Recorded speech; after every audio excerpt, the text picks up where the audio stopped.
안녕하세요. 네, 반갑습니다. 네, 저는 목사님 소개해 주셨던 대로 합동신학대학원 대학교에서 여기서 가깝습니다. 한 20분 정도 떨어져 있는데 기독교 교육학을 가르치고 있는 이동열 교수라고 하고요. 또 분당우리교회에서 협동목사로 함께 사역을 하고 있습니다. 우리 하나드림교회가 그래서 이 세워지는 모든 과정 속에서 29교회를 위해서 늘 함께 기도해 왔고요. 또 지금도 늘 여러분들을 위해서 같이 기도하고 있습니다. 특별히 우리 안영주 목사님 잠깐 아까 얘기해 주셨는데 유학생활을 함께 하면서 가까이에서 또 만나서 함께 연구하고 또 함께 고민하고 또 함께 대화하고 또 고기도 구워 먹고 가깝게 지내던 목사님이셨고요. 사실 저를 분당우리 교회에 소개해 주셨던 은인 같은 목사님이기도 합니다. 그래서 목사님이 오늘 이렇게 4주 동안 수요 예배 때 가정의 달에 이렇게 시리즈로 하신다고 하루 좀 와줬으면 좋겠다. 그래서 다음 세대를 향한 이 하나님의 꿈과 마음을 우리 성도들과 좀 나눠주셨으면 좋겠다라고 말씀하셨을 때 기쁜 마음으로 그렇게 하겠습니다라고 했고요. 여기 이제 정말 기쁘고 기대하는 마음으로 이 자리에 달려왔습니다. 여러분도 기대가 되십니까? 아멘. 네. 저를 기대하시진 않아도 되고요, 여러분. 이 자리를 계획하신 하나님, 그죠? 우리가 물론 이제 우리 안영주 목사님 이렇게 또 기획하셔서 저를 불러주시고 이 자리에 세우셨지만 사실 이 자리를 계획하신 분은 하나님이시죠, 그죠? 하나님이 계획하셨다면 하나님이 반드시 일하실 일이 있다라고 확신합니다. 여러분들 이 시간이 비록 짧은 시간, 제가 주어진 시간이 한 40분, 50분 정도 되는데요.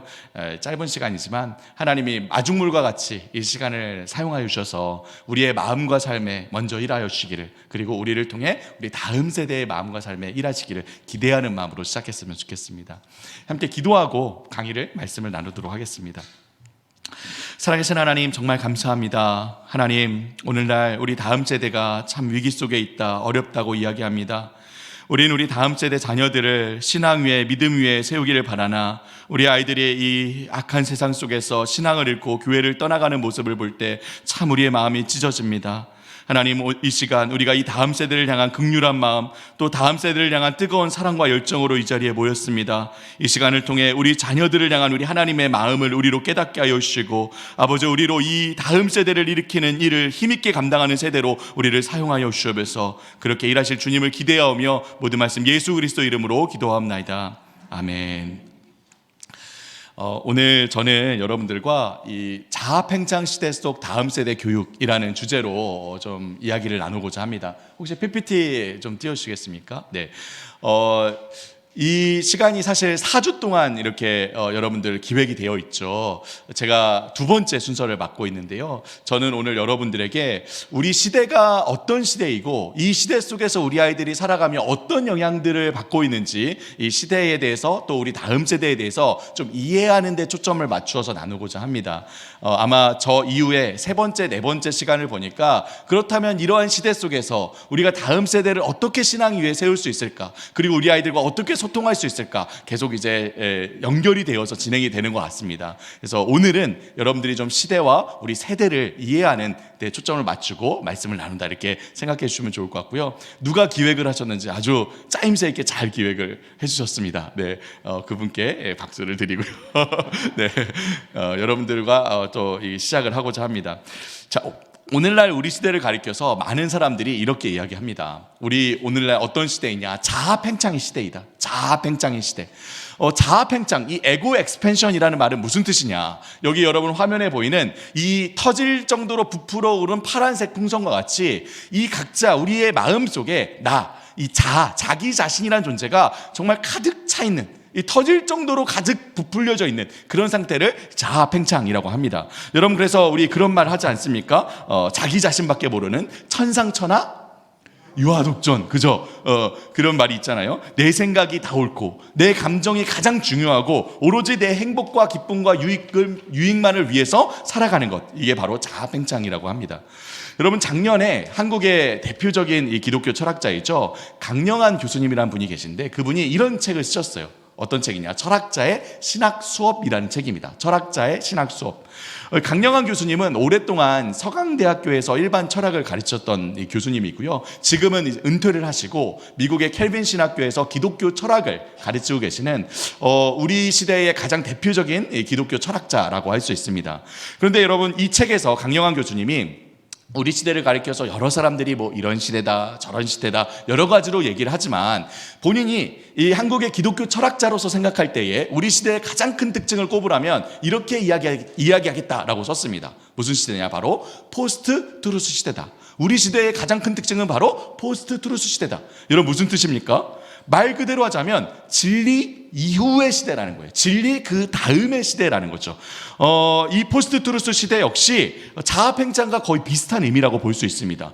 무슨 말이냐? 모든 것이 다 각자 내가 중심에 서서 내가 보기에 옳은 대로, 내 소견에 옳은 대로, 내 프레임대로만 보고 판단하고 결정하고 살아가는 그런 시대라는 거예요. 그래서 더 이상 이 시대 가운데 진리가 존재하지 않는, 아니 진리는 있죠. 진리는 있지만 그 진리가 사람들에게는 진리로 받아들여지지 않는, 진리로 들리지 않는 그런 시대, 바로 포스트 트루스 시대라는 것입니다. 여러분, 이처럼 우리 시대는 가면 갈수록 철저하게 자아팽창의 시대, 포스트 트루스 시대, 좀 다른 말로 하자면 철저하게 자기중심적인, 나중심적인 그런 시대가 되어가고 있습니다. 약 6년 전이죠. 이 미국의 이 최대의 기독교 리서치 기관인 조지 바나라는 기관이 있습니다. 그 기관에서 과연 우리 시대의 이 다음 세대를, 이 청소년들과 청년들이 어떤 생각을 하고 있고 어떤 상태에 있는지 대대적으로 리서치를 했습니다. 대대적으로. 그래서 이 아이들을 이렇게 조사한 다음에 여기 화면에서 보는 것처럼 젠치, 얘네들은 이전과는 또 다른 새로운 세대, Z세대다라고 정의를 내렸습니다. 여러분, 오늘날 우리 한국도 이 밀레니얼 세대, M세대와 Z세대를 합쳐서 MZ세대라는 얘기를 많이 하죠. 여러분 다 들어보셨을 거예요. 그렇죠? 근데 이 Z세대라는 정의를 이 기관에서 이 조사를 통해 거의 최초로 이야기를 했습니다. Z세대다. 자, 이 조사가 이렇게 이 Z세대들이 어떤 특징을 갖고 있는지 이 방대한 리서치를 통해 여러 지표들을 보여주는데요. 그 결과들을 하나하나로 좀 모아보면 결국 한 가지 아주 중요한 이 특징을 보이고 있다라고 얘기합니다. 무엇이냐? 우리 이미 얘기했던 대로 바로 철저하게 자기중심적인 세대가 가면 갈수록 되어가고 있다는 거예요. 철저하게 나중심적인 세대. 늘 무엇을 먹을까? 무엇을 마실까? 어디로 갈까? 무엇을 할까? 그래서 인생을 어떻게 하면 조금이라도 더 즐기면서 살 수 있을까? 고민하는 시대라고 합니다. 여러분 들어보셨죠? 욜로족이라고. 그죠? You only live once. 그죠? 인생을 한 번뿐이다. 어떻게든 즐기면서 살아라. 라는 것이죠. 여러분, 또 우리 아이들 말로 혹시 이런 말 들어보셨습니까? 플렉스. 들어보셨습니까? 플렉스? 우리 아이들이 이제 플렉스 했다, 플렉스 하다 라는 말을 하거든요. 여러분, 플렉스가 무슨 뜻일까요? 플렉스? 플렉스는 영어적인 의미로는 구부리다라는 의미예요. 구부리다. 여러분 한번 저를 봐주십시오. 제가 뭐 하고 있는 것 같습니까? 죄송합니다, 여러분. 공감이 전혀 안 되시는군요. 그죠? 뭔가 좀 근육질에 누가 나와서 해야 되는데 배 나온 아저씨가 하니까 그래도 너무하시지. 네, 한 분 정도는 대답을 해주실 줄 알았는데, 네, 뭐 하고 있습니까? 근육 자랑하고 있는 거예요. 그죠? 죄송합니다, 여러분. 자랑한다. 플렉스라는 말은 자랑하다는 의미예요. 자랑하다. 근데 뭘 자랑하느냐? 이런 걸 자랑하는 거죠. 막 명품을 사고, 차를 사고, 뭐 호캉스를 가고, 호텔을 가고, 그리고 값비싼 음식을 먹고. 요즘에 이제 오마카세 여러분 들어보셨죠? 한 끼에 막 30만 원, 40만 원씩 하는 그런 값비싼 음식을 먹고, 그리고 그것들을 다 SNS에다 올려서 돈 자랑한다. 사치해서 자랑한다. 이거를 플렉스하다라고 이야기합니다. 플렉스하다. 여러분, 시대가 가면 갈수록 더 자기 보기에 옳은 대로, 자기 판단대로, 자기 느낌대로, 자기를 위해, 자기를 어떻게든 자랑하고 드러내기 위해서 살아가는 시대가 되어가고 있습니다. 이 시대의 정신, 이 자기중심적인 메시지가 온 사방에서 우리 아이들의 마음속에 끊임없이 이 시대의 정신, 나중심의 메시지를 쏟아넣고 있죠. 여러분, 혹시 이게 무슨 뜻인지 아십니까? 이거 넘어가고요. 이게 무슨 뜻인지 아십니까? 168분의 1. 여기 이제 168이라는 숫자는요, 우리 모두에게 한 주에 주어진 시간을 말합니다. 우리 모두 하루에 24시간씩 7일 168시간이 주어져 있죠. 우리 아이들도 마찬가지고요. 그렇다면 여러분, 우리 아이들이, 다음 세대 아이들이 이 한 주에 168시간이라는 시간을 어떻게 보내고 있습니까? 어떻게 보내고 있죠? 여러분, 시간표가 핸드아웃에 다 있죠? 우리 같이 한번 살펴볼게요. 일단은 우리 아이들 잠을 자겠죠, 그죠? 우리 중고등학생 아이들은 많이 못 자죠. 불쌍합니다, 그죠? 하지만 우리 아이들 평균적으로 한 7시간 정도 잠을 잔다고 하면 하루에 한 50시간 정도, 한 주에 한 50시간 정도는 잠을 자는데 시간을 보내게 됩니다. 그리고 다 이제 학교에 가죠. 아침 뭐 7시, 8시에 등교해서 오후 2, 3시까지 5일을 가면 35시간을 학교에서 보내게 되고요. 그리고 학교 끝나고 바로 집에 오는 아이들 없죠. 다 하나, 둘, 세 개씩 학원을 갑니다. 그죠? 또 학원에서 보내는 시간을 합치면 또 한 주에 50시간 정도는 학교와 학원에서 시간을 보내게 됩니다. 그리고 아이들 좀 이동하는 시간, 또 밥 먹고 좀 쉬는 시간, 이런 짜투리 시간들을 합치면 한 18시간 정도로 잡아봅시다. 그럼 여러분 남는 시간은 얼마나 됩니까? 남는 시간 168 빼기 50 빼기 50 빼기 18 하면 50시간이 남습니다. 50시간. 그죠? 50시간이 남습니다. 그럼 여러분 마지막으로 질문하겠습니다. 이 남는 50시간 동안 다음 세대들이 가장 많은 시간 무엇을 하며 어떻게 보낼까요? 네. 다들 대답이 금방 나오죠. 미디어와 함께. 그죠? 미디어, 뭐 핸드폰, 스마트폰, 뭐 텔레비전, OTT 서비스, 뭐 넷플릭스 이런 거. 그런 게임, 이런 미디어와 함께 보내는 시간을, 이제 계산한 통계들이 많이 나오는데, 최근에 나온 한 통계에 의하면 우리 10대, 20대 아이들, 청년들이, 스마트폰을 평균적으로 사용하는 시간이 한 주에 약 40시간 내외 정도라고 합니다. 스마트폰을 사용하는 시간이. 그러니까 다른 미디어 기기들까지 합치면 또 한 주에 이 남는 50시간의 대부분의 시간을 미디어와 함께 시간을 보내고 있는 것이죠. 미디어와 함께. 결론적으로 말하자면 이 한 주의 시간 동안 한 3분의 1 정도는 잠을 자고요. 168시간 동안 3분의 1은 학교와 학원에서, 그리고 나머지 3분의 1은 미디어와 함께 이 시간을 아이들이 보내고 있는 것이죠. 그죠? 예.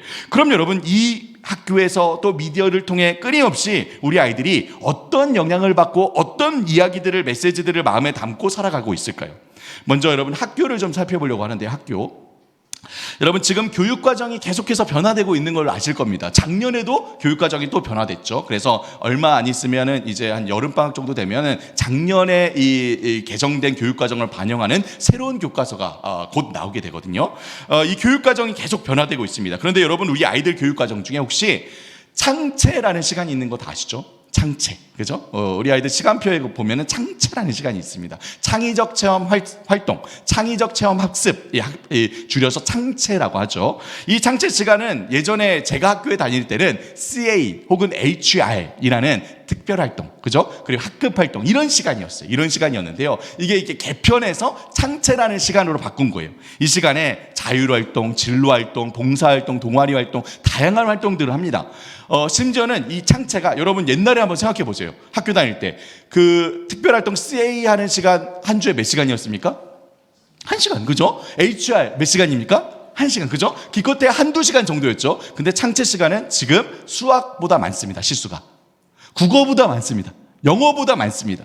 가장 많은 포션을 차지하고 있는 시간이에요. 창체 시간이. 예, 국어, 수학, 영어보다 많습니다. 자, 그런데 이 시간에 어떤 내용들을 가르치냐면 이런 내용들을 가르칩니다. 여러분 다 같이 한번 읽어볼까요? 함께 읽겠습니다. 시작. 학생인권 조례, 자기결정권 교육, 나다움 교육, 비판의식 교육, 환경보호, 생태교육, 이런 것들을 배웁니다. 이 내용들을 자세히 들여다보면 또 어떤 내용들이 그 속에 들어있냐, 바로 아까 강령한 교수님이 얘기했던 그 우리 시대의 정신, 포스트 트루스 시대의 정신이 이 교육 속에 그대로 녹아져 있습니다. 내 생각, 내 느낌, 내 판단, 내 결정, 모든 사항들에 대해서 내가 가장 중요하다. 내가 중심이다. 다른 사람이 나에게 어떤 결정이나 판단을, 어떤 느낌이나 생각을 강요하거나 대신 내려줄 수 없다. 모든 것은 내가 스스로 판단하고 스스로 결정해야 하는 것이다 라고 가르칩니다. 여러분, 겉으로 들을 때는 이게 뭐가 문제가 되나? 그럼 내가 결정하지 누가 결정하는가? 라고 생각할 수 있는데요.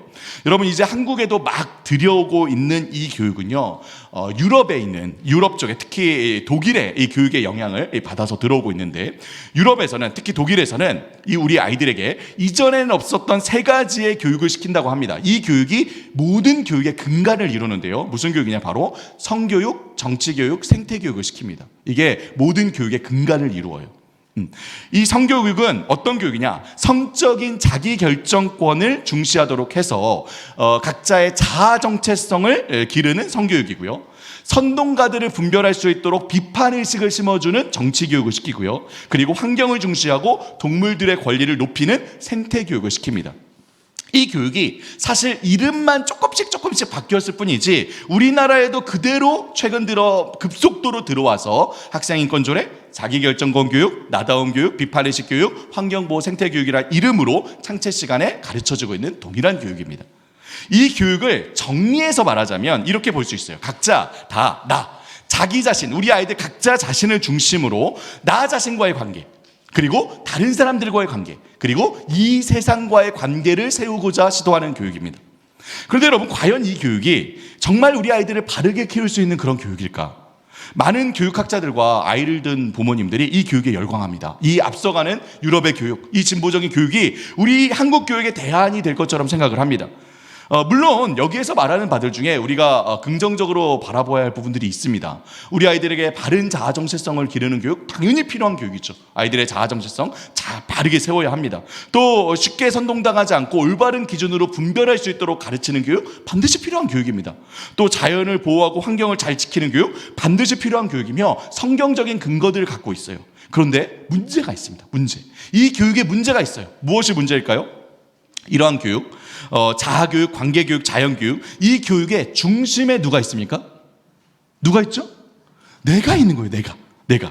하나님은 없어요. 당연하죠. 공교육에, 이 세상 교육에 하나님이 어디 있겠습니까? 하나님은 배제시킨 채로 나 자신을 스스로를 바라보도록 하는 자아교육이고요. 하나님 없이 다른 사람과의 관계를 세우고자 하는 교육이고요. 하나님 없이 세상과의 관계를 세우고자 하는 교육이라는 거예요. 하나님은 배제시켜버리고 끊어버리고 각자 자기 자신이 중심에 선 채로 모든 관계를 세우고자 하는 그런 교육이라는 거예요. 여러분, 이 성교육이 왜 자아정체성 교육일까요? 아니, 성교육은 성교육이지 성교육이랑 아이들 자아정체성이랑 무슨 관련이 있습니까? 제가 조금 이따 성교육은 좀 더 자세하게 설명드릴 텐데, 이 성교육은요, 각자 자기 자신의 어떤 욕망과 욕구, 특히 이제 성에 대한 욕구죠, 이 욕구를 제한 없이 마음껏 발산하도록 해줘야 아이들의 자아가 올바로 형성된다라고 가르치는 그런 교육입니다. 제가 조금 이따가 설명을 더 드릴게요. 정치교육, 이 정치교육이 왜 관계교육일까요? 다른 사람과의 관계에서 그렇게 가르치는 거예요. 누구도 나를 선동하지 못하도록, 철저하게 비판의식을 갖고 판단하도록 가르칩니다. 어떤 권위도 인정하지 않아요. 모든 외부의 소리는 철저하게 비판합니다. 모든 판단의 주체이자 기준이 내가 되도록 가르칩니다. 여러분, 요즘 아이들, 요즘엔 아니죠, 얼마 전에 아이들 한창 유행했던 그 용어, 그 유행어 혹시 아십니까? 어쩔 TV, 저쩔 TV, 뇌절, 이게 무슨 뜻일까요? 어쩌라고, 저쩌라고, 그런 뜻이에요. 내 생각만 하겠다는 거예요. 부모든 선생님이든 누구든 나한테 어떤 생각을 절대로 강요할 수 없다는 거예요. 어쩌라고, 저쩌라고, 어쩔 TV, 저쩔 TV, 이렇게 얘기하는 것이죠. 네. 여러분, 끝으로 생태교육, 겉으로는 되게 고상하죠. 환경을 보호해라, 생태를 지켜라, 당연히 환경을 보호해야 됩니다. 그런데 왜 환경을 보호해야 될까요? 왜 이 자연을 지켜야 된다고 얘기할까요? 이 생태교육에서 반복해서 나오는 표현이 있습니다. 여러분도 아마 스타벅스에 가시거나 혹은 이 텔레비전 공익광고를 보시면 이 용어를 아주 쉽게 들어보셨을 겁니다. 무엇이냐, 바로 지속 가능한 미래, 지속 가능한 사회입니다. 여러분, 왜 환경과 생태를 보호해야 할까요? 그래야 우리가, 결국 내가 이 환경 파괴와 기후 변화로 인한 멸종을 면하고 생존할 수 있기 때문이에요. 결국 왜 생태와 환경을 보호해야 됩니까? 나를 위해서, 내 생존을 위해서, 그렇죠? 내가 지속 가능하기 위해서 환경을 보호해야 된다라고 얘기하는 거예요. 결국 생태교육도 이기적인 동기로 이 세상을 도구화한 결과라는 것이죠. 여러분, 그런데 우리는 정말 생각해 보아야 합니다. 하나님 없이 올바른 자아교육이 이루어질 수 있을까요? 하나님 없이 정말 이웃과의 바른 관계를 우리가 세울 수 있을까요? 하나님 없이 세상, 이 자연을 아끼고 관리하려는 동기를, 진정한 동기를 만들어낼 수 있을까요? 하나님 없이는요, 결국 남는 것은 무엇밖에 없을까요? 여기 나오죠. 나밖에 없는 거다. 하나님이 끊어져 버리고 나면 남는 것은 나밖에 없는 거다. 극단적인 개인주의 혹은 집단주의, 그 이상 이하로밖에 갈 수 없는 것이죠. 여러분, 성교육에 대해서 조금 더 살펴보도록 할게요. 이 성교육에서 우리가 너무나도 잘 아는 한 인물이 등장을 합니다. 바로 정신분석학의 아버지, 누구입니까? 지그문트 프로이드라는 사람이죠. 여러분 다 아시죠? 지그문트 프로이드. 이 프로이드는 사람의 자아, 이 에고라고 하는 이 자아가 언제 어떻게 형성된다라고 주장을 하느냐, 바로 인간의 본능과 욕구, 특히 프로이드는 이 욕구의 원천을 성에 대한 욕구라고 생각을 했어요. 그래서 이것을 리비도 혹은 이드라고 하죠. 리비도, 이드라고 하죠. 프로이드는 바로 이 성적인 본능인 리비도가 생길 때에 비로소 한 사람의 자아가 형성된다라고 얘기했어요. 그런데 이런 리비도, 성적 본능이 일어날 때에 슈퍼에고라고 하는 어떤 그 사회의 윤리와 도덕과 이 사회적 규범이 이 리비도를 자꾸 악마화하고 공격을 하면 자아가 죄책감을 자꾸 쌓게 된다는 거예요. 죄책감을. 그러면서 죄책감 가운데 이 자아가 제대로 자라나지 못하고 굉장히 의존적이고 종속적인 존재가 된다라고 얘기를 합니다. 여러분, 제 얘기가 아닙니다. 프로이드의 얘기입니다. 그래서 유럽의 성교육은요, 이런 성적 욕구와 성적인 충동, 이 리비도를 더 이상 어떠한 권위도, 부모도 교사도 사회의 어떤 누구도 결코 억제하거나 억누르거나 죄책감을 주어서는 안 된다라고 가르칩니다. 그럼 여러분 어떻게 하는 겁니까? 어떻게 하는 거죠? 그렇게 성교육을 시키는 거예요. 어떻게요? 자기가 결정하도록. 그래서 성적 자기결정권 교육이라고 하죠. 성적 자기결정권 교육. 성적인 욕구가 있니 너? 그럼 다른 사람에게 피해를 주지 않는 선에서 네가 결정해서 건강하게 즐기면 돼라고 가르치는 거예요. 아이들의 성적 욕구 막지 마라. 부모나 교사나 누구나 막지 마라. 그러면 아이들 그 자아가 형성이 잘 안 된다. 아이들도 자기 나름대로 이 성적인 욕망을 풀 수 있는, 결정해서 그 욕구를 즐길 수 있는 권리가 있다. 막지 마라. 이렇게 가르치는 거예요. 성적인 지향, 남자가 남자에게 끌린다, 여자가 여자에게 끌린다, 이런 동성애 막지 마라. 자기 성향이 그렇다는데 그거 막으면 자가 형성이 안 된다. 자기 성적 취향이 그렇다는데 막지 마라. 물리적으로 주어지는 성별과 그 이후에 자기가 인식하는 성별은 다를 수 있다. 이런 육체적인 우리 성별, 이 주어진 성별, 우리가 영어로는 섹스라고 하죠. 그리고 그 이후에 자기가 인식하는 성별, 뭐라고 합니까? 젠더라고 하죠. 여러분 다 들어보죠. 젠더. 또 다른 용어를 만들어냈어요. 젠더라는 용어를. 이 두 가지는 다르다는 거예요. 자기가 자기 성을 결정할 수 있다는 거죠. 그래서 제가 최근에 어떤 의사 선생님들이 나와서 이렇게 같이 막 얘기를 나누는 이제 어떤 프로를 봤는데요. 의사 선생님들이 그런 얘기를 나누더라고요. 이제 더 이상 성전환 수술이라고 부르지 말아야 된다라고 하더라고요. 그럼 뭐라고 불러야 된다고 할까요? 성전환 수술이 아니라 성확정 수술이라고 불러야 된다고 하더라고요. 그러니까 성을 바꾸는 수술이 아니라는 거예요. 물리적으로 물리적으로 주어진 우리의 성은 확정되기 이전의 성이라는 거죠. 그 이후에 내가 인식하는 성이야말로 확정된 성이라고 하는 거죠. 그래서 성을 전환하는 수술이 아니라 성을 확정하는 수술이라고 불러야 된다라고 얘기하더라고요. 네, 그렇게 변하고 있는 거죠. 작년에 첫째 아이가 미국에서 같이 학교를 다녔던 친구하고 줌으로 통화를 하며 이야기를 나누는 장면을 들었는데요. 제가 미국에 아까 우리 안영조 목사님 얘기하셨죠. 텍사스의 달라스라는 곳에서 유학을 했습니다. 여러분, 텍사스 하면 무엇이 머릿속에 먼저 떠오르십니까? 서부의 총잡이? 그렇죠? 네. 바로 그곳입니다. 그곳인데, 텍사스 주가 또 유명한 것 중에 하나가 바이블 벨트 지역이에요. 여러분 들어보셨죠? 바이블 벨트. 미국의 이제 중부랑 이 동부 쪽에 있는, 남부 쪽에 있는 이런 주들을 바이블 벨트라고 이렇게 딱 부릅니다. 왜냐하면 굉장히 교회들이 많고, 건강한 교회들이 많고, 교인들, 성도들이 굉장히 많고, 또 굉장히 잘 신앙을 지키며 살아가는 성도들이 많기 때문에 바이블 벨트 지역이라고 불러요. 그런데 제가 살았던 이 텍사스 주, 바이블 벨트 지역이었던 이 텍사스 주에서 재작년에 제가 유학을 마치고 돌아온 그 다음 해에 우리나라로 치면 차별금지법 같은 법안이 통과가 된 거예요. 텍사스 주에서도 통과가 된 거예요. 그런데 그 다음에 학교가 난리가 나기 시작했다는 거예요. 제 이제 그 딸이 이렇게 그 친구랑 통화를 하는 거예요. 교장 선생님이 애들을 불러 모았대요. 그 이후에 아이들 다 불러 모아서 이렇게 얘기를 했다는 거예요. 교장 선생님이, 애들아, 이제부터 너희가 남자라고 생각하면 니네 남자 화장실에 가라. 그리고 여자라고 생각하면 여자 화장실에 가라라고 했다는 거예요. 그 다음날 난리가 난 거예요. 왜냐면 애들이 등교를 하다가 오늘 좀 내가 남자 같네? 그럼 남자 화장실 가고, 그 다음날 아니 오늘은 좀 여자 같은데? 그럼 여자 화장실 가고, 난리가 났다는 거예요. 난리가. 그럼 막 하수사장이 된 거예요. 여러분 여기 화면에 보는 것처럼 이미 이제 그 미국의 스타벅스 같은 이 커피 전문점에서는 화장실 구분이 없어요. 사실 화장실 구분이 없었거든요. 근데 이런 화장실은 사실 이게 이 개인 화장실이잖아요. 개인이 들어가서 문 잠그고 볼일 보고 나오는. 근데 학교 화장실은 개인 화장실이 아니죠. 공용 화장실이에요. 그 애들이 난리가 난 거예요. 막 여자애들, 남자애들 막 섞여서 난리가 난 거예요. 그 다음에 교장 선생님이 다시 불렀답니다, 아이들을.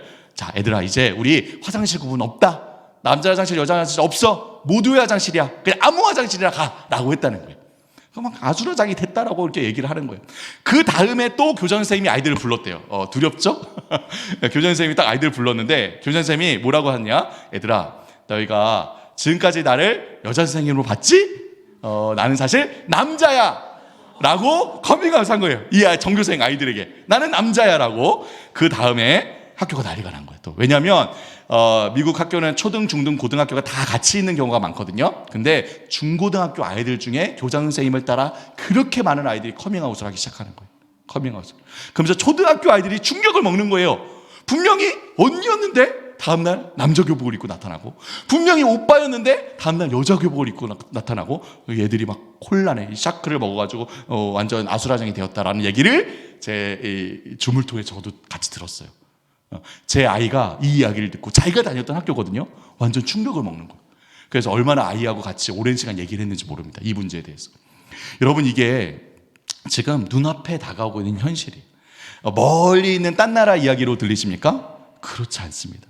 이미 한국도 멀지 않은 이야기입니다. 이미 학교에서요, 여러 가지 이제 시행령들, 이 교육들을 점점 늘려가면서요, 교육과정, 제가 얘기했잖아요. 끊임없이 교육과정을 개편하고 시행령들을 내려보내며 불과 몇 년 사이에 우리 아이들을 교육하는 현장에 깊숙이 들어와서 이런 교육을 우리 아이들이 실제로 받고 있습니다.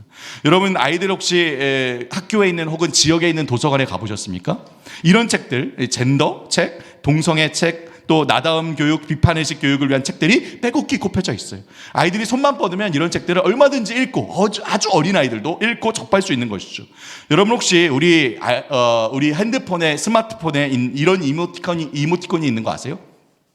여기 한번 보이시죠? 여기 이제 이모티콘, 사람 이모티콘이 있잖아요. 근데 여기 맨 왼쪽부터 보자면 일단 여자가 있고, 잘 안 보이네요. 여자가 있고 남자가 있고, 그 다음에 세 번째로 약간 정체성이 모호한 누군가가 있죠. 그 다음에 남자랑 여자랑 손을 잡고 있고, 여자랑 여자랑 손을 잡고 있고, 남자랑 남자랑 손을 잡고 있어요. 그 다음에 여자 남자 사이에 하트가 있는데, 그 다음에 보면 여자랑 여자 사이에 하트가 있고, 남자랑 남자 사이에 하트가 있죠. 그 다음 세 번째 줄로 가보십시오. 여자랑 여자아이랑 여자아이 사이에 하트가 있고요, 남자아이랑 남자아이 사이에 하트가 있습니다. 그리고 입을 어떻게 하고 있죠? 입을 내밀고 서로 입맞춤을 하고 있어요. 뽀뽀를 하고 있어요. 그 다음 이제 패밀리 이모티콘이 나오죠. 아빠, 엄마, 아이가 있는데, 그 다음 보면 아빠, 아이가 있고요, 엄마, 아이가 있고요. 이런 이모티콘들이 우리 아이들이 매일매일 쳐다보는 스마트폰에 있는 것이죠. 이런 이모티콘들을 보면서 아이들이 어떤 생각을 할까요? 아, 이런 건 자연스럽구나, 이상한 게 아니구나, 너무 당연한 일이구나 라고 생각하지 않을까요? 여러분, 또 페이스북 아시죠? 페이스북에 가입을 하려고 하면 얼마 전에 성별을 선택하지 않습니까? 근데 성별을 선택할 때 남자 여자 말고 커스텀이라는 메뉴가 따로 있습니다. 커스텀 메뉴를 선택하면은 드롭다운 메뉴가 나오는데 무려 60개의 성별을 선택할 수 있게 나옵니다. 60개의 성별을. 아니, 성별이 60개가 있을까요? 있습니다. 있어요. 60개가 있어요. 제일 위에 젠더 프레이드는 뭘까요? 아까 제가 얘기했던 것처럼 매일매일 바뀌는 거예요. 오늘은 남자, 내일은 여자, 1시간 후엔 남자, 1시간 후엔 여자. 그게 프로이드, 흐르다, 젠더가 계속해서 바뀌는 거예요. 그것부터 시작해서 60개의 성별이 있어요. 최근에는 여러분 몇 개의 성별까지 늘어났을까요? 최근에 300개가 넘게 생겼습니다. 아니, 어떻게 성별이 300개가 있을까? 있어요. 심지어는 어떤 성별도 있냐면요, 아이스크림 성별도 있어요. 네, 이게 말이 안 되죠, 사실. 무슨 성별의 아이스크림이 어디 있습니까? 근데 아이스크림 성별이 있어요. 여러분, 이게 무슨 뜻인지 아시겠어요? 남자 혹은 여자라는 이 성별이 그냥 어떤 성이 아니라 우리 이 세대에서는, 우리 시대에서는 정체성이 돼버린 거예요. 내 정체성이 뭐예요? 아이스크림이라는 거예요. 별이라는 거예요. 뭐라도 할 수 있게, 컵, 물, 다 될 수 있습니다. 갖다 붙이면 뭐라도 다 할 수 있어요. 자기 정체성이 그런 거예요.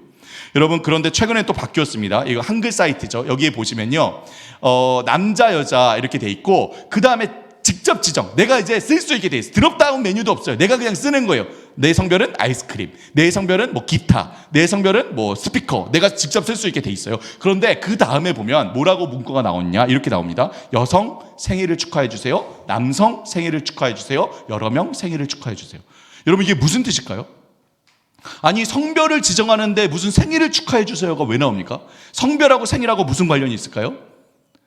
저는 아무리 생각해도 이렇게밖에 이해가 안 돼요. 제가 페이스북에 물어본 건 아닙니다. 혹시 관계자가 있으시면 좀 물어봐 주시면 좋을 것 같은데, 아무리 생각해도 나는 지금까지 남자였는데 이제는 여자가 되었어요. 내 거듭난 새롭게 태어난 나를 축하해 주세요. 나는 지금까지 여자였는데 나는 이제 남자가 되었어요. 내 거듭난 내 새로운 생일을 축하해 주세요. 나의 새로운 존재를 축하해 주세요. 또는 뭐 아이스크림이 된 나를 축하해 주세요. 이렇게 거듭난 나의 생일을 축하해 달라는 거죠. 그죠? 이런 것들이 우리 주위에 있죠. 그죠? 여러분, 이런 메시지들이요, 너무나도 우리에게 가깝게 와 있고요, 우리 아이들이 접하는 모든 환경을 통해서 이런 메시지들이 끊임없이 우리 아이들에게 담기고 있습니다. 그러다가 어느 순간 제가 살았던 그 텍사스 주처럼 법이 통과되고 우리가 살아가는 일상이 완전히 뒤바뀔지 아무도 모르는 거예요. 아니, 실제로 그런 일들이 우리 주위에서 벌어지고 있죠. 아까 이야기했던 화장실 이야기요, 이미 우리의 현실입니다. 많은 대학들에서 이런 남녀 구분이 없는 모두의 화장실, 모두를 위한 화장실이 이미 대학가에 많이 늘어나고 있다고 하죠. 이게 다른 나라 얘기가 아니라는 거예요. 우리나라 얘기예요. 대학가에 모두를 위한 화장실이 있죠. 또 여러분, 이게 청소년 시민단체에서 하는 캠페인인데요, 잘 안 보이시나요? 여기 뭐라고 나와 있습니까? 나는 섹스하는 청소년입니다. 자신의 욕망과 감각을 인식할 수 있는 대안적 성교육, 청소년 우선 모집, 나는 섹스하는 청소년입니다. 이런 캠페인을 해요. 시민단체에서 이런 캠페인을 합니다. 또 여러분, 혹시 라이오네시스라는 K-팝 그룹을 아십니까? 라이오네시스? 우리는 잘 모르죠? 동남아에서는 아주 유명한 K-팝 가수거든요. 이 가수의 특징은 게이 그룹입니다. 게이들로 이루어진 그룹인데, 그 가사 중에 이런 가사가 나옵니다. 비로소 내가 나로 사는 곳, 자정의 게이클럽은 나의 집, 마이 홈. 세상을 구하는 걸로 치면 내 맞선임은 지저스. 난 태초부터 게이로 설계됐어. 내 주께서 정했어. 이런 노래를 해요. 이게 주된 이 그룹의 노래 가사 내용이에요. 게이를 이렇게 얘기하는. 그것도 이제 예수님도 나오죠, 여기. 예수님이 세상을 구원했듯이 우리도 이 게이들을 위한 세상을 구원하겠다, 이런 가사가 나오죠. 또 여러분, 이런 연애 혹은 결혼 리얼리티 프로그램이 있는 거 아세요? 남의 연애 메르키요?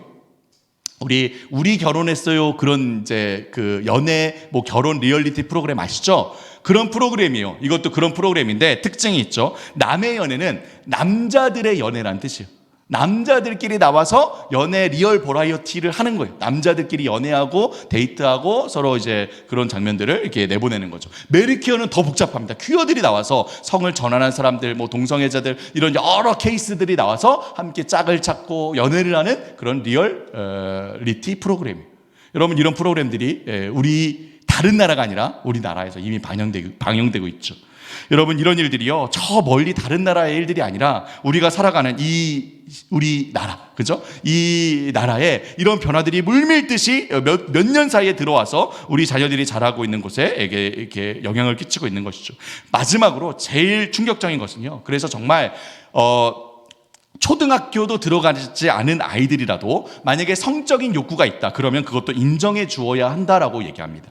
아이들도 스스로 그 성적인 욕구를 즐길 권리가 있다라고 얘기하는 거예요. 그래서 실제로 이런 철학과 가치를 지닌 수많은 서구의 철학자들과 교육학자들 중에 그렇게 소아성애자들이 많다고 하죠. 여러분, 여기 혹시 한번 틀어주시겠습니까?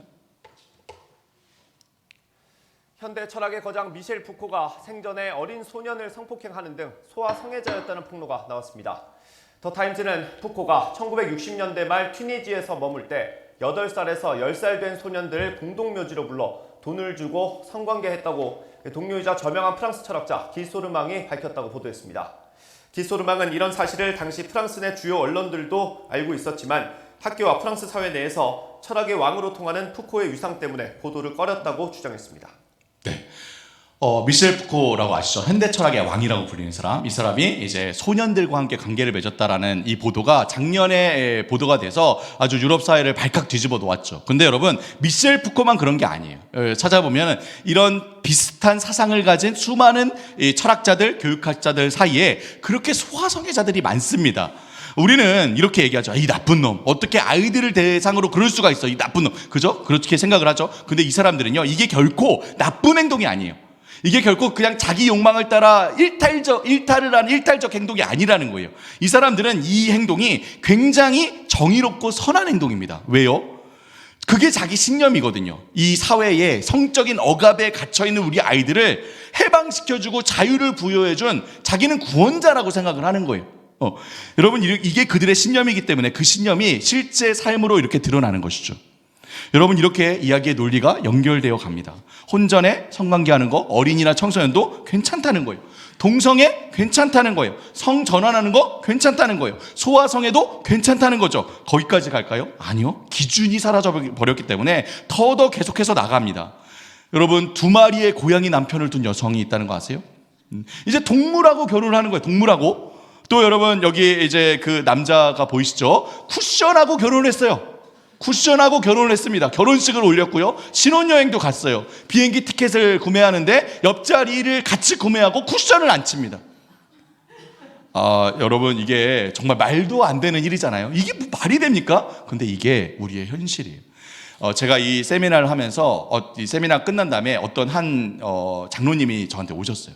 그러면서 그 장로님은 수서 지역에서 학원을 운영하시는 분이세요. 근데 그 학원에 있는 어떤 한 초등학교 여학생이 자기에게 했던 얘기가 이제 이해가 된다는 거예요. 뭐 이 애가 어떻게 얘기하냐면, 선생님, 저는 저 방에 이 벽을, 제 방에 있는 한 벽을 너무 좋아해요.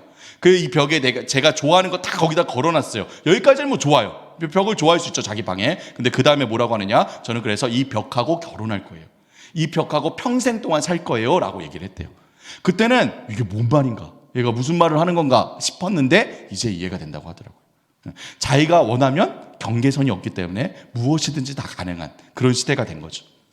여러분, 이게 사실 성에 대해서 제가 주로 얘기해서 그렇죠. 이 성에 대한 이슈도 심각하지만 사실 더 심각한 것은 이 성에 대한 이슈를 낳은 그 전제가 훨씬 더 심각한 거예요.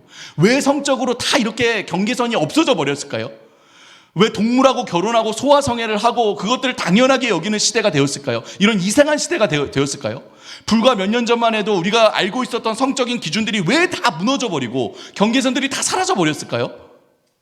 문제는 자아팽창 시대이기 때문이에요. 자기가 중심에 서서 내가 원하는 것은 무엇이라도 다 가능한 시대가 된 거예요. 내가 그것에 진심이라면 무엇이든지 다 가능한 그런 시대가 된 거죠. 그래서 여러분, 예전만 해도 나의 어떤 정체성을 찾을 때에 나보다 더 큰 세상 안에서 여러 다른 사람들과의 관계 속에서, 이 사회 속에서, 그리고 궁극적으로는 하나님 안에서 내 정체성을 찾았다면 이제는 그런 시대가 아닌 거예요. 모든 이 관계의 끈들은 다 끊어져 버리고, 특히 하나님과의 관계 끈은 끊어져 버리고 그저 내 내면 속에서 내 자아를 찾아야 되는 시대가 된 거예요. 그래서 여러분, 요즘에 부캐 문화가 얼마나 인기가 있습니까? 그죠? 아이들이 다 자기 캐릭터 외에 부캐릭터, 부계정을 다 만들죠. 왜 그렇게 할까요? 내 존재만으로 내 생각과 내가 원하는 것들을 다 담을 수 없는 거예요. 그러니까 나를 표현할 수 있는 다른 여러 부캐들을 만들어서 그것들이 다 나라고 생각을 하는 거죠. 옛날에는 이것이 어떤 일이었습니까? 정신분열증이에요. 병리적 현상 아닙니까?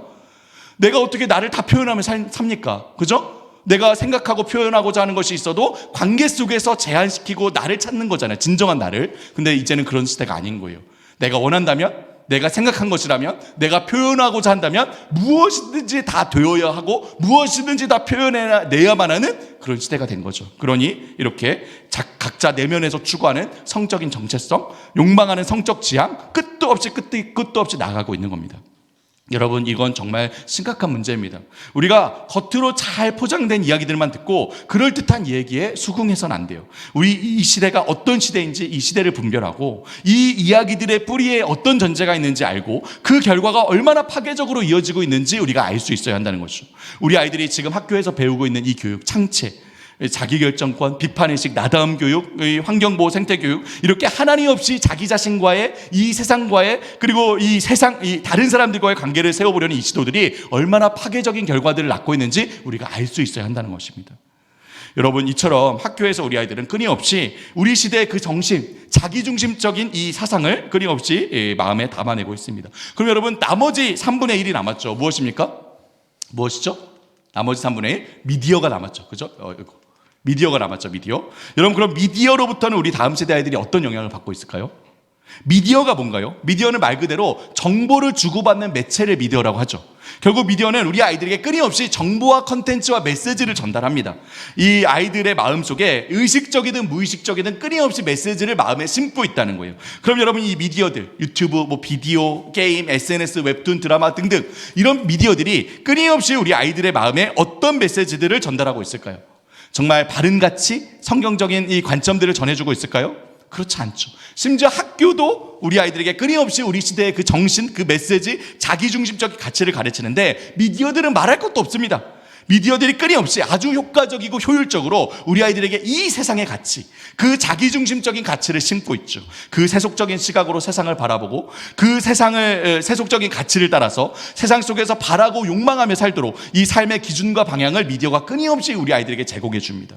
그러니 우리 아이들에게 요즘에 너 꿈이 뭐니? 비전이 뭐니? 라고 물어보면 아이들이 뭐라고 대답한다고 합니까? 그래도 불과 한 10년, 20년 전만 해도, 제가 처음 사역을 시작했을 때만 해도 아이들에게 너 꿈이 뭐니? 라고 물어보면 그래도 뭔가 의미 있는 일, 뭔가 사회에 이바지할 수 있는 일, 그런 일들을 이야기했어요. 소방관이 될래요, 경찰관이 될래요, 의사 선생님이 될래요, 학교 선생님이 될래요, 이런 이야기들을 했어요. 근데 요즘 아이들에게 너 꿈이 뭐니? 라고 물어보면 뭐라고 대답한다고 합니까? 뭐라고요? 물론 여러 가지가 있겠지만, 연예인, 유튜브 크리에이터 여러 가지가 있겠지만, 많은 아이들이 건물주가 되고 싶다고 합니다. 건물주가 자기의 꿈이라는 거예요. 여러분, 물론 건물이 있다고 다 잘못이 아니에요. 건물이 있을 수 있죠, 당연히. 그런데 건물주가 자기의 꿈과 비전인 그 이유와 동기가 문제인 거예요. 여러분, 왜 아이들의 꿈이 건물주일까요? 왜 건물주가 되고 싶을까요?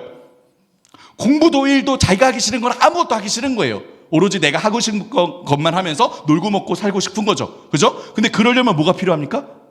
돈이 필요해요. 돈이 없는데 어떻게 놀고 먹고 삽니까? 그죠? 그런데 가만히 앉아만 있어도 돈이 들어온 건 뭐예요? 뭘까요? 건물인 거예요. 건물. 그러니 건물주가 꿈이라는 거예요. 가만히 앉아만 있어도 돈이 들어오고 마음대로 먹고 놀고 놀 수 있으니 건물주가 꿈이자 비전이라는 거죠. 여러분, 그럼 이 생각 누가 심어준 겁니까? 누가 심어주었을까요? 미디어가 끊임없이 얘기하는 거예요. 미디어가 뭐라고요? 건물주가 짱이다. 건물만 있으면 다 돼. 건물만 있으면 다 괜찮아. 건물을 가진 사람들을 떠받치고 우러러보고 미디어가 우리 아이들에게 끊임없이 얘기해 줍니다. 여러분, 우리 시대는 이처럼 철저하게 자기중심적인 시대가 되고 있죠. 삶의 의미와 목적이 없어요. 아이들에게 왜 살아가는지 의미와 목적이 없어요. 그저 끊임없이 자기 욕망과 그 욕망을 채우기 위해서 살아가죠. 노동의 가치도 사라졌습니다. 불로소득으로 돈을 버는 것이 훨씬 많은 돈을 버는 시대이죠. 그러니 이제 왜 일을 하냐? 왜 공부를 하냐? 우리 다음 세대의 이 청소년 청년들이 이제 공부도 일도 안 한대요. 오로지 목적은 돈이기 때문에 공부해서 일해서 그렇게 푼돈을 먹고 사느니 영끌, 비투, 파이어, 이 돈을 버는 불로소득의 혈안이 되는 거죠. 덕성과 미덕, 섬김과 이 희생도 다 사라지고 있습니다. 이전에는 그래도 어떤 존경할 만한 인물에 대한 어떤 덕스러움에 대한 기준이 있었어요. 근데 오늘날 우리 시대에는요, 그런 사람, 희생하고 섬기는 사람, 이런 사람은 더 이상 우리 사회에서 존경받는 인물이 아닙니다. 바보같이 희생만 하고 이용당하는 존재들이죠. 그럼 여러분, 어떤 사람들이 위인입니까? 어떤 사람들이 우리 시대의 위인의 기준이죠? 가진 경쟁에서 이겨내고 성공한 사람. 그래서 돈 많이 번 사람이 위인의 기준이에요. 그래서 최근 들어 나오는 위인전에 나오는 인물들 다 어떤 인물들입니까? 어떤 사람들이 나오죠? 빌 게이츠, 그죠? 마크 주커버그, 그죠? 그리고 제프 베조스, 일론 머스크, 이런 사람들이 위인전에 나와요. 위인전에 나오는 사람들이에요. 이런 사람들이 그저 돈 많이 벌어서 자신의 욕망이 원하는 대로 제약 없이 살 수 있다는 그 하나가 위인의 기준이 된 거예요, 우리 시대에서.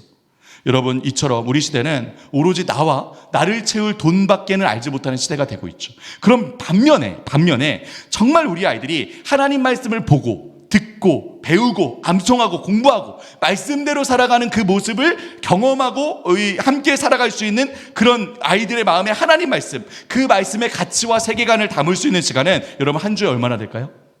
한 주에 얼마나 됩니까? 한 주에 한 번 교회 가서 30분 설교 듣고 30분 성경 공부하는 시간, 이게 1시간이 전부 아닙니까? 1시간. 그래서 뭐라고요? 168분의 1이라는 거예요. 168분의 1. 168시간이라는 한 주의 시간 동안 대부분의 시간 아이들은 마음속에 이 시대의 정신, 이 세대의 메시지를 마음에 끊임없이 담으며 살아가고 있는데, 우리 아이들의 마음에 하나님 말씀의 가치와 세계관을 담을 수 있는 시간은 1시간밖에 안 된다고. 1시간. 여러분, 그렇다면 지금 누가 우리 아이들을 제자 삼고 있는 겁니까? 우리는 우리 아이들을 정말 예수 그리스도의 제자로 세우고 있다라고 말할 수 있을까요? 아니면 우리는 의도하지 않았지만 또 정말 바라지는 않지만 그저 우리 아이들을 이 세상의 제자들로 내어주고 있는 것은 아닐까요? 사랑하는 성도 여러분, 우리는 결코 우리 아이들의 마음속에 이 지극히 자기중심적인 시대의 정신이, 메시지가 뿌려지고 심기고 자라고 열매 맺도록 방치해서는 안 됩니다. 우리는 정말 우리 신앙의 가장 기초 무엇입니까? 누가 우리의 왕이냐, 누가 우리의 주인이냐 가르쳐야 한다는 거예요. 그래서 우리가 누구의 목소리를 따라가야 하느냐, 누구의 말씀에 반응하며 살아가야 하느냐 가르쳐야 한다는 것이죠. 결국 우리 아이들이 앞으로 살아갈 그 평생의 삶 동안 그들의 모든 삶의 영역에서 그들의 왕 대신 하나님의 영광과 기쁨을 위해 살아가도록 세워야 하지 않겠습니까? 이것이 오늘날 우리 교회의 모든 성도들이 우리 다음 세대를 위해 싸워야 하는 영적인 전쟁입니다. 여러분, 철학자 피터 버거라는 사람이 이런 말을 했습니다. 여러분, 우리 함께 다 같이 한번 읽어볼까요? 시작. 우리 삶의 모든 영역에서 의식의 충돌이 일어나고 있다. 네, 똑같은 이야기를 데이비드 노글이라는 학자는 세계관 전쟁이다라고 얘기를 했고요. 또 똑같은 이야기를 제임스 데이비스 헌터라는 철학자는 문화 전쟁이다라고 얘기합니다. 모두 같은 이야기를 하고 있거든요. 바로 이 세상의 모든 영역에서 서로 다른 두 개의 의식이, 두 개의 세계관이, 두 개의 문화가 서로 충돌을 일으키고 전쟁을 벌이고 있다는 거예요. 여러분, 그렇다면 무슨 의식과 무슨 의식의 충돌일까요? 무슨 세계관과 무슨 세계관 사이의 전쟁일까요? 바로 아까 전에 얘기했던 우리 시대의 정신, 나를 중심으로 하는, 자기 자신을 중심으로 하는 이 시대의 가치, 자기중심적 세계관, 그 인본주의적 세계관과 하나님과 하나님의 말씀을 중심으로 하는 성경적 기독교 세계관입니다. 여러분, 한번 이 그림을 봐주시기 바랍니다. 우리는 종종 이 두 영역의 싸움에 겉으로 드러난 면만을 보고 거기에 모든 영향을 쏟아붓곤 해요. 여러분, 이 세속적 인본주의, 여러분 보실 때에 왼쪽에 있는 이 휴머니즘이라고 써져 있는 이 세속적 인본주의, 자기중심적 세계관, 이 세상의 가치관에서 나오는 여러 도덕적이고 윤리적인 겉으로 드러나는 이슈들이 있죠. 여기 빨간색 풍선들이 그런 것들이죠. 뭐 동성애 문제, 낙태 문제, 가정의 파괴, 이런 사회적 이슈들이 있는데 거기에만 모든 영향을 쏟아붓는다는 거예요. 우리가 다음 세대 아이들을 교육하는 일도 마찬가지입니다. 우리 아이들에게 겉으로 드러나는 문제들이 있어요. 어떤 문제들이 있습니까? 뭐 입시 경쟁 위주의 교육이라든지, 아이들의 인성과 인격과 성품의 파괴라든지, 아이들 뭐 게임 중독 문제, 아이들 뭐 일탈 문제, 이런 아이들에게 겉으로 드러난 문제들에만 모든 신경을 다 기울이고 영향을 쏟는다는 거예요. 그래서 교육 세미나 할 때도 그런 주제들 많이 우리가 다루죠. 게임 중독 어떻게 해결해야 되냐, 성품 어떻게 회복돼야 되냐, 입시 이런 경쟁 위주의 이런 문제들을 어떻게 해야 되냐. 물론 우리는 이 싸움을 해야 됩니다. 이 싸움에서 지지 않아야겠죠. 하지만 여러분, 이 싸움, 이 두 영역의 싸움의 핵심은 어디 있습니까? 핵심은 어디에 있습니까? 바로 파운데이션에 있습니다. 파운데이션, 이 기초와 토대에 있습니다. 인간 중심 사상에 기초하고 있는 이 인본주의 자기중심적 세계관은 우리 기독교 세계관의 그 핵심, 그 파운데이션 무엇입니까? 바로 하나님의 주권과 하나님의 말씀을 집중해서 공격하고 있죠. 그래서 이제 거의 무너지기 일보 직전까지 갔습니다. 여기 화면에서 보는 것처럼. 그런데 우리는요, 여기 보라색 깃발 크리스천이티 한 사람 한 사람 뭐 하고 있습니까? 이 사람들 보십시오. 어떤 사람은 그래도 싸운다고 싸웠어요. 포를 날렸죠. 그리고 뭔가 하나 터졌습니다. 뭔지는 모르겠지만 뭔가 하나 이긴 거예요. 그리고 이겼다라고 승리를 자축하고 있죠. 근데 자기 기초는 어떻게 되고 있습니까? 자기 기초는 박살나서 무너지고 있는 거예요. 근데 모르고 겉으로 드러나는 뭔가 하나 이겼다고 좋아하고 있는 거죠. 여러분, 그래도 이 사람은 그나마 낫습니다. 그 옆에 있는 사람 뭐 하고 있습니까? 엉뚱한 데다가 포를 쏘고 이겼다라고 하고 있죠. 그죠? 싸우지 않아도 되는 엉뚱한 싸움을 하고 있는 거예요. 그 위에, 맨 위에 있는 사람 뭐 하고 있습니까? 자고 있어요. 뭐? 싸움이 있다고 어디에? 모르는 거예요. 무슨 전쟁이 있는지 많은지. 그냥 잠자고 있는 거죠. 그 아래에 있는 사람은 적어도 문제가 무엇인지는 알아요. 인상 쓰고 있죠. 근데 뭐 하고 있습니까? 아무 행동도 취하지 않고 있어요. 방관하고 있는 거죠. 근데 제일 심각한 사람은 누굴까요? 제일 아래에 있는 사람입니다. 뭐 하고 있습니까? 자기 기초를 자기 스스로 허물고 있어요. 하나님을 믿는다고, 예수님을 믿는다고 하지만 그 마음의 주인은 여전히 하나님이 없는 자기 자신인 거예요. 그 마음의 중심에는 여전히 내가 자리 잡고 하나님 말씀이 아닌 내 뜻대로 살고 있는 거죠. 그러니 사실 자기가 자기 스스로의 전제를 무너뜨리며 살고 있는지도 모르고 의식 없이 살아가는 거예요. 여러분, 혹시 이 모습 중에 우리 모습은 없겠죠? 네, 아무도 대답을 안 하셔서 빨리 넘어가겠습니다. 없을 줄로 믿습니다. 그래도 아멘을 안 하시는군요. 네. 네. 없어야 합니다. 네. 없어야 하지만 혹시 여러분 우리가 다음 세대를 대하는 모습을 한번 생각해 봅시다. 우리가 혹시 우리 다음 세대를 대하는 모습이 이렇지는 않습니까? 우리가 부모로서, 주일학교 교사로서, 교회 어른으로서 우리 다음 세대의 아이들에게 어떤 우리 아이들의 겉으로 드러나는 어떤 문제만 붙잡고 실험하면서 온 정신과 힘을 거기에만 쏟고 있지는 않습니까? 우리 다음 세대 아이들이 디뎌야 할 그 아이들의 신앙의 기초, 그 마음속 그 중심에 하나님의 주권은 완전히 허물어져 있는데 말이죠. 혹시 뭐가 문제인지 전혀 감을 못 잡고 우리가 엉뚱한 싸움을 하고 있지는 않습니까? 혹은 아무 감도 못 잡고 잠을 자고 있거나 문제나라도 방관하고 있지는 않습니까? 제일 심각한 것은 우리가 알게 모르게 우리 모습을 통해 우리 다음 세대 아이들의 마음의 중심에 세워져야 할 하나님의 주권을 우리 손으로 허물고 있지는 않습니까? 신앙이 있다고 하지만 우리 삶은 하나님 중심이 아닌 지극히 자기 중심적인 삶을 살기에 우리의 말로는 신앙을 가르치지만 우리의 삶으로는 이 자기 중심적인 가치관을 전해주고 있지는 않냐는 것이죠. 여러분 우리 아이들의 이 마음에서 일어나고 있는 이 싸움, 이 중심의 싸움, 주권의 싸움을 우리가 놓친 채 어떤 드러나는 어떤 아이들의 문제만 보고 해결하려고 들어서는요 전혀 문제가 해결되지 않습니다. 오히려 다음 세대와 세대 사이에 갈등만 심화되고 결국 우리 아이들로 교회를 떠나고 신앙을 떠나도록 부추길 뿐이죠. 사랑하는 우리 하나드림 교회 성도 여러분, 이 싸움의 핵심은 다시 한번 어디에 있다고요? 어디 있다고요? 파운데이션이에요. 파운데이션. 그래서 여러분 이 그림처럼 되어야 하는 것이죠. 다음 그림, 이 그림처럼 피터 버거가 말하듯이 데이비드 도글, 제임스 헌터가 동일하게 이야기했듯이 이 싸움은 의식의 충돌입니다. 세계관 전쟁이에요. 문화 전쟁이에요. 즉 전제와 전제 사이의 싸움입니다. 전제와 전제 사이의 싸움. 우리가 다음 세대를 교육하고 세우는 데 있어서 그저 아이들의 어떤 겉으로 드러나는 문제들만 볼 것이 아니라 바로 이 전제 무엇입니까? 누가 우리 아이들의 마음의 주인이냐? 누가 왕이냐? 이 세상이 얘기하듯이 내가 왕이냐? 내가 주인이냐? 아니면 하나님이 우리 아이들의 왕이냐? 주인입니다. 그래서 누구의 목소리에 귀를 기울이냐? 이 세상이 말하듯이 내 생각과 내 판단과 내 느낌과 내 결정과 내 내면을 뒤져야 하는 것이냐? 아니면 하나님의 말씀을 따라 살아가느냐? 그래서 누구를 위해 살아가느냐? 세상이 얘기하듯이 내 성공과 행복과 쾌락과 즐거움을 위해 살아가느냐? 아니면 하나님의 영광과 기쁨을 위해 살아가느냐?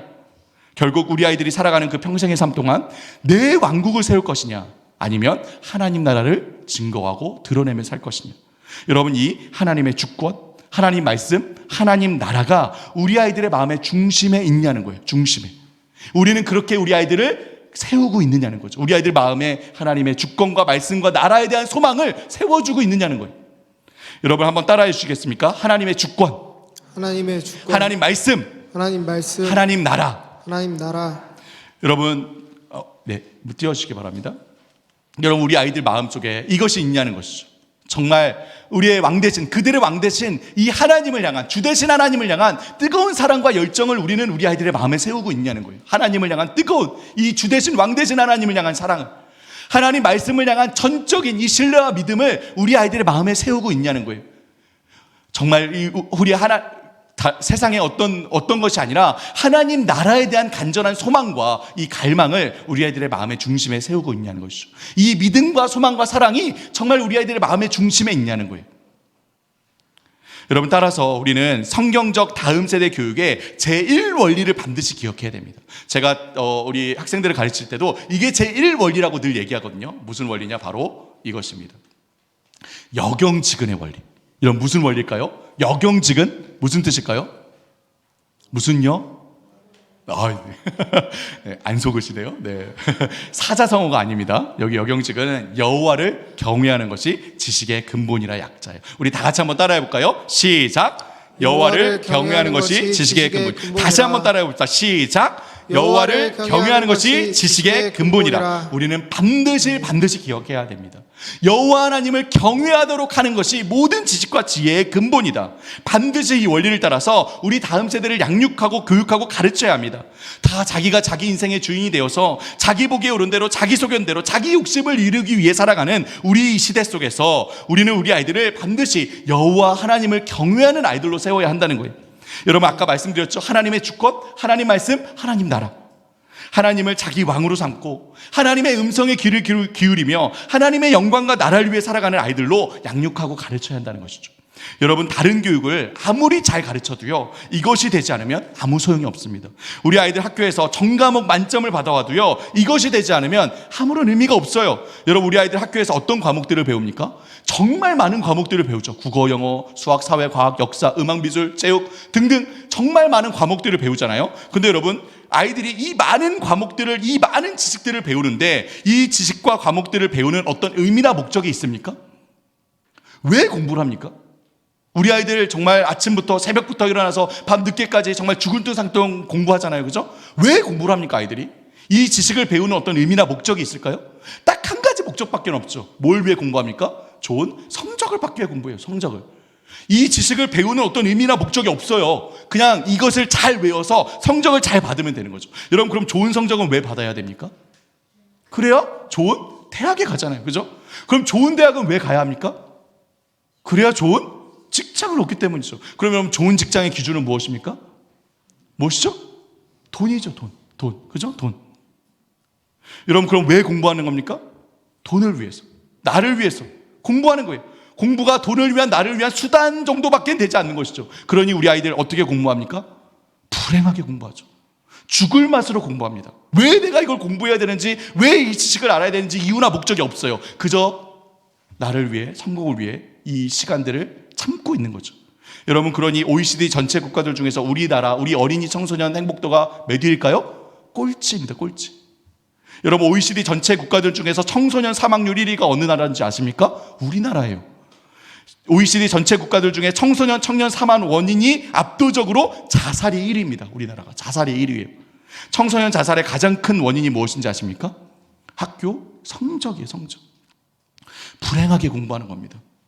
죽을 맛으로, 죽고 싶을 정도로 불행하게 끊임없이 경쟁하면서 나를 위해, 돈을 위해, 성공을 위해 20대 이 푸르른 시절을 다 보내고 있는 거예요. 여러분, 이렇게 공부할 수밖에 없을까요? 우리 아이들? 이렇게 경쟁 속에서 공부할 수밖에 없을까요? 불행하게? 아니요. 여호와 하나님을 경외하는 아이들은 이렇게 공부하지 않죠. 여호와 하나님을 경외하는 아이들은요, 어떤 과목이든 어떤 지식이든 그 지식 자체로 의미와 목적으로 충만하여 기쁨과 즐거움으로 하나님을 찬양하고 예배하는 마음으로 공부합니다. 왜일까요? 왜요? 여러분, 이 세상에 있는 모든 지식들, 그 모든 질서들 누가 만드신 겁니까? 누가 만드셨나요? 하나님. 학자들이 만든 거 아닙니다, 여러분. 학자들은 발견했을 뿐이에요. 하나님 만드신 질서를. 그 질서와 지식들을 만드신 분은 누구시죠? 하나님이에요. 하나님이 하나님의 형상을 담아서 그 모든 지식과 질서들을 만드셨습니다. 그렇기 때문에 아이들이 그 공부를 하면서 누구를 알아갈까요? 여호와를 경외하는 아이들이 그 지식을 공부하며 누구를 알아갈까요? 하나님을 알아가는 거예요. 하나님의 질서 정연하심, 하나님의 광대하심, 하나님의 아름다우심, 하나님의 다채로우심, 하나님을 공부하면서 알아가는 거예요. 여러분, 또 하나님께서 우리 인간을 하나님 형상을 따라 만들고서 무엇을 명령하셨습니까? 생육하라, 번성하라, 충만하라, 정복하라, 다스려라. 여러분, 뭐 하라고 하신 겁니까? 이 세상을 알아가라는 거예요. 이 세상을 발견해 가라는 거예요. 하나님 만드신 이 세상 속에 하나님 담아두신 그 모든 잠재력들, 그 모든 질서들을 알아가라고 우리에게 명령하셨잖아요. 그럼 공부는 무슨 일입니까? 하나님 명령을 따라 하나님을 예배하는 일이에요. 하나님을 예배하는 일입니다. 공부를 통해 하나님께 영광을 돌리는 일이에요.